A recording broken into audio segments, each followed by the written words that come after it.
San Mateo.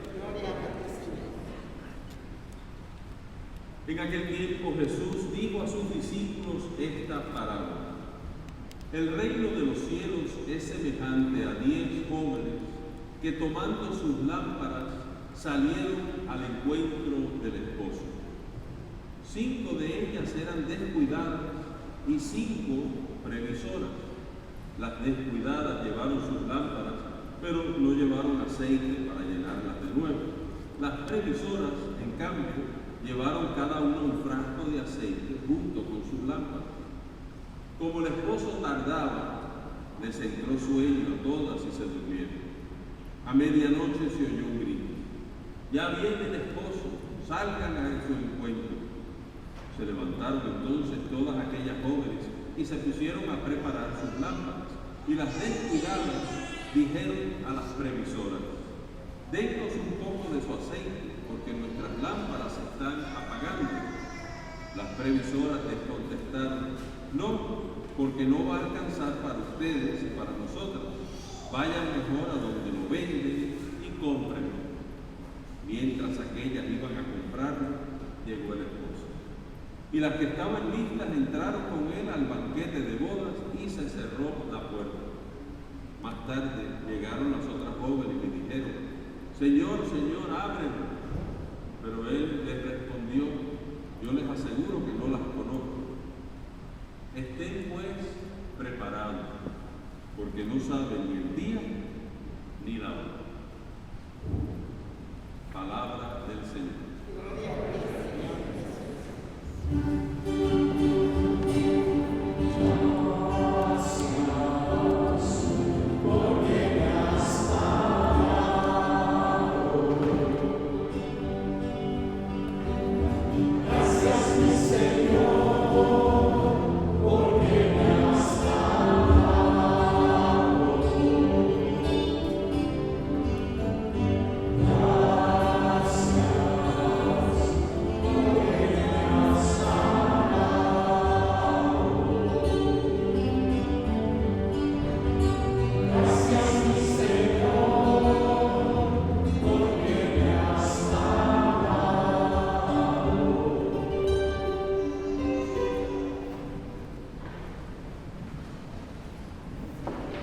Quería empezar la homilía hoy con algo cómico.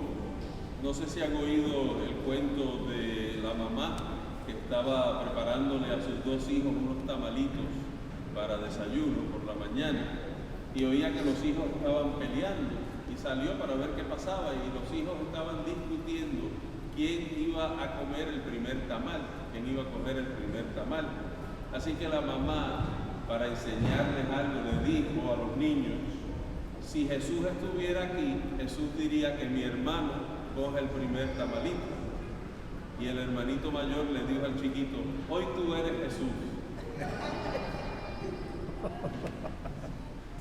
Así vivimos, que acumulamos, queremos más cosas.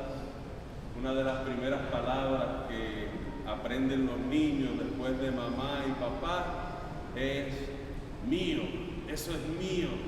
Los que tienen niños aquí estoy seguro que han oído esas palabras, y hay que educar a los niños que no todo es mío, sino que tenemos que aprender a compartir.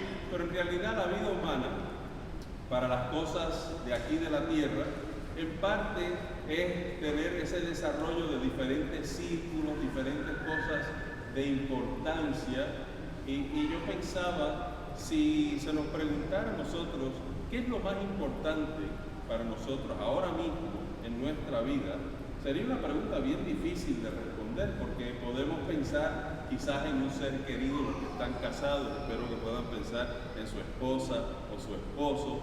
Si hay hijos, obviamente los hijos son muy importantes. A veces las pertenencias que tenemos, la propiedad que tenemos, la casa, el carro, quizás nuestro trabajo, nuestra vocación, cosas que son bien importantes. Y hay algunas cosas que si se nos quitan, nos sentiríamos muy mal, muy tristes. Obviamente yo espero que pongamos siempre las personas antes que las cosas. O sea que yo siempre pienso que es una manera bonita, porque a veces cuando estamos en familia se pelea tanto, se discute tanto, y sin embargo peleamos con la gente que más queremos en cierta manera, y muchas veces es bonito pensar, esa persona que queremos tanto, un día se nos va a ir, un día no la vamos a tener con nosotros, y eso nos ayuda a amar a esa persona más, porque sabemos lo mucho que queremos a esa persona.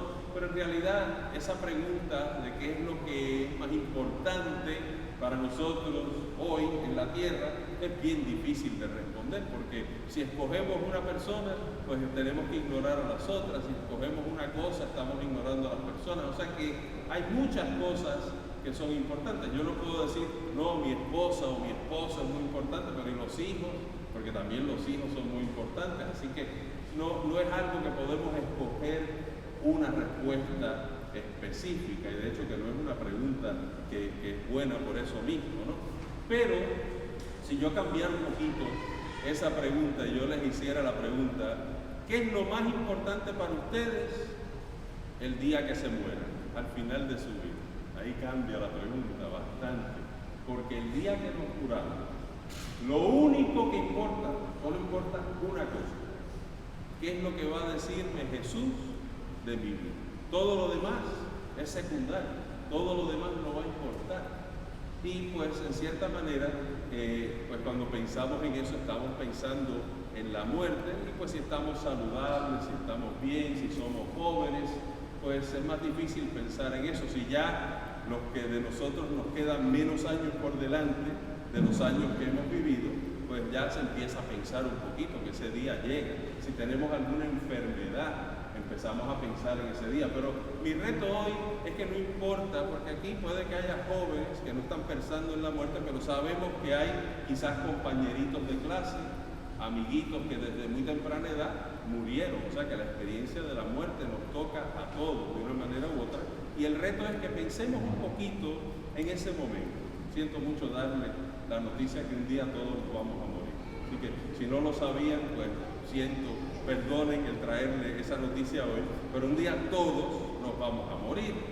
Entonces el reto hoy, independientemente de cuán saludable esté, ¿cómo vamos a enfrentarnos con el Señor ese día? ¿Qué va a decir Jesús de mi vida? Porque ese día lo único que va a importar es lo que Jesús me va a decir, más nada importa. Todas las otras cosas que mencioné al principio no cuentan para nada ya, es simplemente ese encuentro personal con el Señor. Y en cierta manera las lecturas de hoy nos están llevando a ese tema, porque estamos leyendo unos capítulos, como estamos llegando al final del año litúrgico. El año litúrgico termina cuando empieza el Adviento. O sea que el Adviento es el principio del nuevo año. Empezamos el año 2021 al final de este mes. En noviembre 29 es el primer domingo de Adviento. Y las lecturas ahora hasta ese día nos hablan mucho de ese final de los tiempos. ¿Cómo va a ser ese final? El Evangelio de hoy es bien claro. Nos está diciendo, estén preparados, estén listos, porque ese día llega, y llega cuando menos lo sepamos. Es algo que va a llegar, como decía Jesús, como un ladrón en la noche, que cuando menos lo esperamos, ese día se presenta el Señor. Así que estamos viendo estos temas, y el capítulo que leímos hoy del Evangelio, esto vamos a profundizar un poquito porque aquí entramos en la palabra de Dios, en la Biblia. El capítulo 25 de San Mateo es lo que se llama un capítulo escatológico. Está hablando de las realidades al final de los tiempos. Y es un capítulo muy bonito, porque empieza con estas 10 jóvenes, 5 que son prudentes, 5 que no se preparan, pero ese capítulo más tarde va a tener la versión de Jesús sobre el juicio final. ¿Se acuerdan ese pasaje donde dice, porque tuve hambre y me dieron de comer, tuve sed y me dieron de beber? Eso está también en el capítulo 25. Son temas del final de los tiempos.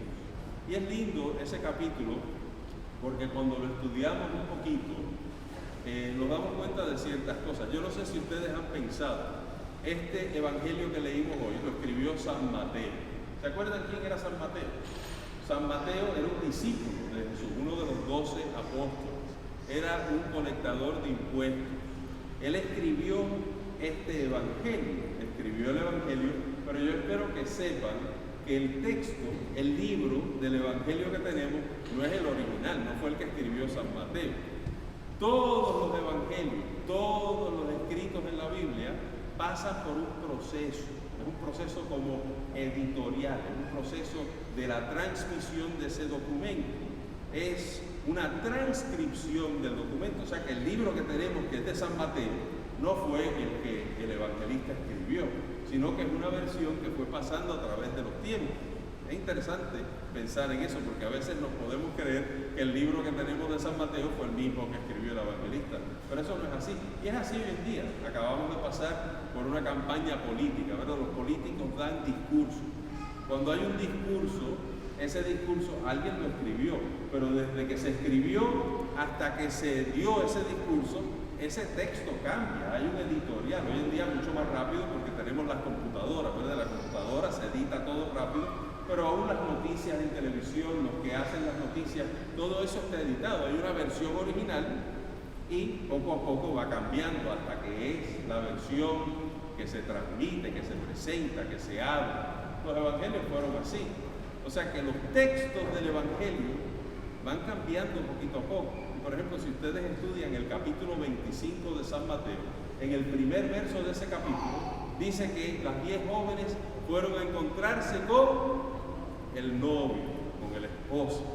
Pero en los textos originales decía con el esposo y la esposa, con el novio y la novia. Y esos textos más tarde eliminaron a la novia para resaltar al novio, esposo. ¿Por qué? ¿Quién era el novio? ¿Quién era el esposo? ¿Quién? Jesús. Jesús es el que venía de encuentro. Entonces, es claro que el evangelista estaba tratando de enfatizar, de hacer énfasis en la venida de Jesús. Y de hecho que hay una frasecita, el esposo, ¿qué le pasó al esposo?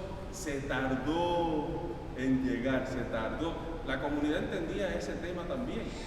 De hecho, que el Evangelio de San Mateo se escribe después del año 80 o alrededor del año 80, ciertamente después del año 70, pero la segunda lectura de hoy, que es de la carta del apóstol San Pablo a los tesalonicenses, alguna gente no sabe, ese escrito de San Pablo fue mucho más temprano que el Evangelio. Se escribió en los 40, no en los 1940, en los 40 de verdad, los 40. Unos añitos después de la muerte y resurrección de Jesús. Y San Pablo, que le escribe a los tesalonicenses 40 años antes que se escribiera el Evangelio de San Mateo, le está diciendo a los tesalonicenses, no se preocupen por los que mueren, porque el Señor viene pronto, el Señor ya llega, y cuando llegue, los muertos van a resucitar primero y después nosotros vamos a ser arrebatados, dice San Pablo, en una nube. Han oído, en inglés le dicen el rapture, la raptura o el rapto, ¿verdad? Eso lo hablan mucho algunas denominaciones, que cuando llegue el Señor, los que estamos vivos vamos a ser elevados a donde el Señor y no vamos a ver la muerte, sino que nos vamos a ir de aquí sin morir. Pero eso fue en el año 40 y estamos en el 2020 y todavía estamos esperando. Es increíble, ¿verdad? Pero en el año 40 San Pablo creía que esto iba a pasar, por eso está hablando de eso. Pero el novio se retrasaba. Ahí está el Evangelio de San Mateo. El novio no llegaba. Y el mensaje es que aun cuando el novio se demora, tenemos que estar preparados, tenemos que estar listos. Porque en el momento de la muerte, lo único que importa es que va a decir Jesús de mi vida. Eso es lo único que me va a importar, más nada va a ser importante. Entonces hoy la iglesia nos está invitando a que consideremos esa realidad, cómo estamos viviendo. Cuando nos enfrentemos al Señor, ¿qué le vamos a decir? ¿Cómo va Él juzgar la vida que hemos vivido? Y ahí viene el aceite de las jóvenes. El aceite, que es la preparación, es las buenas obras, las obras de caridad, el amor que hemos compartido, cómo hemos vivido la enseñanza del Evangelio, cómo hemos seguido las enseñanzas de la iglesia. Ese es el tema de ese examen final que nos van a dar cuando nos enfrentemos al Señor. ¿Y qué va a decir Jesús de tu vida? eternidad. Toda la vida, en cierta manera, es una preparación para ese momento, porque tarde o temprano nos llega ese momento. Así que ese es el reto del día de hoy, preguntarnos si ese día me llegara, y no sabemos cuándo va a ser, puede ser mañana, puede ser cualquier día, ¿qué va a decir Jesús de mi vida? ¿Qué me va a decir? ¿Cómo me voy a enfrentar en ese momento al Señor? Y prepararnos, estar preparados para ese momento. Hay una frase que dice: debemos vivir todos los días de nuestra vida como si fuera nuestro último día. Y un día, si vivimos así, vamos a estar en lo correcto.